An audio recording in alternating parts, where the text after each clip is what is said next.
আজকে আমি আপনাদেরকে দেখিয়ে দেব ইএসকেএল অর্থাৎ এক্সপার্ট সার্ভিস কুয়ালালামপুর অ্যাপয়েন্টমেন্ট কিভাবে বুক করতে হয়।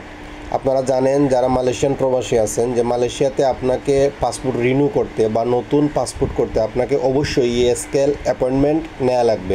এটা হচ্ছে মালয়েশিয়াতে পাসপোর্ট করার প্রথম ধাপ। আমরা অনেকেই চেষ্টা করি না, নিজ থেকে ট্রাই করি না, যার কারণে আমরা দেখা গেছে যে দালালের মুখোমুখি হই। সেই দালাল বা তার কারণে আমাদেরকে এক্সট্রা টাকা পে করতে হয় এবং আমরা অনেক হ্যারাসমেন্টের শিকার হই। কিন্তু আমরা চাইলে আমরা খুব সহজে আমাদের নিজেদের মোবাইল থেকেই আমরা এটা করতে পারি। কীভাবে করতে হয় সেটা আমি আপনাদেরকে সহজে দেখিয়ে দেবো এবং ভিডিওর শেষের দিকে আরও কিছু গুরুত্বপূর্ণ তথ্য থাকবে। আশা করি আপনারা লাইক, কমেন্ট এবং ফলো দিয়ে সাথে থাকবেন এবং শেয়ার করে অন্যদেরকে ভিডিওটা দেখার সুযোগ করে দিবেন। তাহলে আসেন আপনাদেরকে আমি দেখাই কিভাবে আপনি ইএসকেএল অ্যাপয়েন্টমেন্ট বুক করবেন। প্রথমে আপনার হাতে থাকা হ্যান্ডসেটের আপনি যে ব্রাউজারটা ইউজ করেন সেই ব্রাউজারে আপনি চলে যাবেন। ব্রাউজারটা হচ্ছে আমি গুগল ক্রোম ইউজ করি, তাই আমি গুগল ক্রোমে চলে গেলাম। এখন গুগল ক্রোম থেকে আমি আপনার শুধু একটা কাজ করতে হবে, সেটা হচ্ছে আপনাকে ইএসকেএল লিখে একটা সার্চ দিতে হবে। স্কেল লিখে একটা সার্চ দেওয়ার পরে আপনাকে এরকম একটা ইন্টারফেস শো করবে।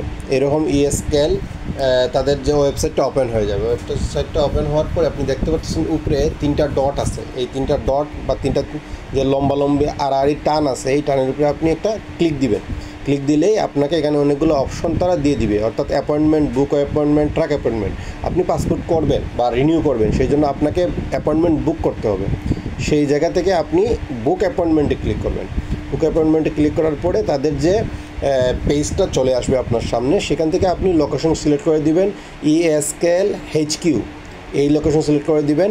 এরপর আপনার সার্ভিস কী নেবেন, সেই সার্ভিস আপনার পাসপোর্ট সার্ভিস নেবেন, আপনি পাসপোর্ট রিনিউ করবেন, পাসপোর্ট নিয়ে দেবেন।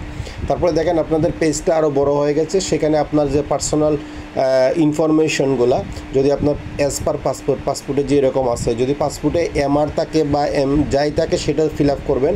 নাম দিবেন, নামের প্রথম অক্ষর দিবেন, আপনার বর্তমান যে পাসপোর্ট আছে সেই পাসপোর্টের নাম্বারটা দিবেন, আপনার জন্ম তারিখ দিবেন, আপনার মোবাইল নাম্বার। এখানে চেষ্টা করবেন আপনি যে মোবাইল থেকে অ্যাপয়েন্টমেন্ট নিচ্ছেন সেই মোবাইলের নাম্বারটা এখানে যেটা ইউজেবল, যেটা আপনি সবসময় সিমটা চলতেছে, এই সিমের নাম্বারটা এখানে ইউজ করতে। তাতে আপনার সুবিধাটা হচ্ছে যখন আপনি অ্যাপয়েন্টমেন্ট বুক করবেন তখন ওটিপিটা আপনার নিজের মোবাইলে চলে আসবে এবং অনেক সময় পাসপোর্ট কালেক্ট করার সময় তারা এই নাম্বারে আপনাকে মেসেজ দিতে পারে। তারপরে আপনার ইমেল নাম্বার দিলেন, তারপরে আপনি সেট অ্যাপয়েন্টমেন্ট, এখানে আপনার স্লট দেওয়া থাকে। ইএসকেএলের সিস্টেম হচ্ছে তারা প্রতি মাসের, প্রতি সপ্তাহের শুরুতে, প্রতি উইকলি স্লট ওপেন করে।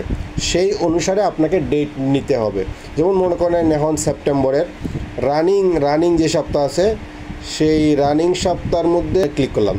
এই সেপ্টেম্বরের মধ্যে আপনার আছে 8, 9, 10, 11, 12, এই কয়টা দিন আপনার বর্তমানে এই সপ্তাহের জন্য অ্যাপয়েন্টমেন্ট খোলা আছে। আপনি এখান থেকে যে কোনো একটা ডেট নিতে পারেন। আগামী সপ্তাহে আরও নতুন অ্যাপয়েন্টমেন্ট খুলবে, শুধু এই সপ্তাহের জন্য এটা। আপনি অ্যাজ এক্সাম্পল আমরা 8 তারিখের অ্যাপয়েন্টমেন্ট নিলাম। 8 তারিখের আমরা যাব, এখানে একটা টাইম দিয়ে দিবেন কয়টার দিকে আপনি যে পৌঁছতে পারবেন। ওই সময় যে আপনার পৌঁছতে হবে এমন কিছু না, তারপরে আপনি ট্রাই করবেন এই টাইমে যে পৌঁছা, তাহলে আপনার কাজটা সহজ হবে। আপনি তারপরে সেন্ড ওটিপিতে ক্লিক করবেন। ওটিপিতে ক্লিক করার পরে আপনি যে নাম্বারটা ইউজ করছিলেন প্রিভিয়াস যে নাম্বারটা, এই নাম্বারে আপনার ওটিপি চলে যাবে। আপনি সেখানে ওটিপি লিখে সাবমিট করে দিবেন। সাবমিট করার সাথে সাথেই আপনার মোবাইলে একটা PDF প্লে আসবে। সেই পিডিএফ ফাইলটা আপনি প্রিন্ট আউট করে, ফটোকপি করে এই ইএসকেএল অ্যাপয়েন্টমেন্টের PDF ফাইল, পাসপোর্টের ইনফরমেশন পেজের যে একটা ফটোকপি নেবেন, আর আপনার কারেন্ট ভিসা, যদি যাদের কারেন্ট ভিসা নাই, যে কোনো একটা ভিসার কপি আপনি প্রিন্ট আউট করে 3টা নিয়ে আপনি চলে যাবেন। চলে যাওয়ার পরে ইএসকেএল যে লোকেশন আছে সেই লোকেশনে যাওয়ার পরে ইএসকেএলের লোক আছে, তারা আপনাকে নিয়ে যাবে দুই তলায় যে জায়গায় আপনার ইএসকেএল, এখানে আপনি টাকা জমা দিবেন। আপনি 5 বছরের জন্য 196 রিঙ্গিত এবং 10 বছরের জন্য 305 রিঙ্গিত সেটা জমা দিবেন। তারপরে স্টেপ বাই স্টেপ আপনার বায়োমেট্রিক হবে। বায়োমেট্রিক হওয়ার পরে ওরা আপনাকে একটা স্লিপ দিবে। ওকে, আপনার পাসপোর্টের কাজ শেষ, আপনি চলে যাবেন। এতে আপনার টাকা এবং সময় দুটোই বাঁচবে, কোনো হ্যারাসমেন্টের শিকার হওয়া লাগবে না। আমি আগামী ভিডিওতে আপনারা যে বায়োমেট্রিক দেওয়ার পরে যে স্লিপটা দিবে, সেই স্লিপ কিভাবে আপনি অনলাইনে চেক করবেন এবং কোন স্টেপ দেখে বুঝবেন আপনার পাসপোর্ট কোন অবস্থানে আছে, সেটা আমি আপনাদেরকে বিস্তারিত বলবো।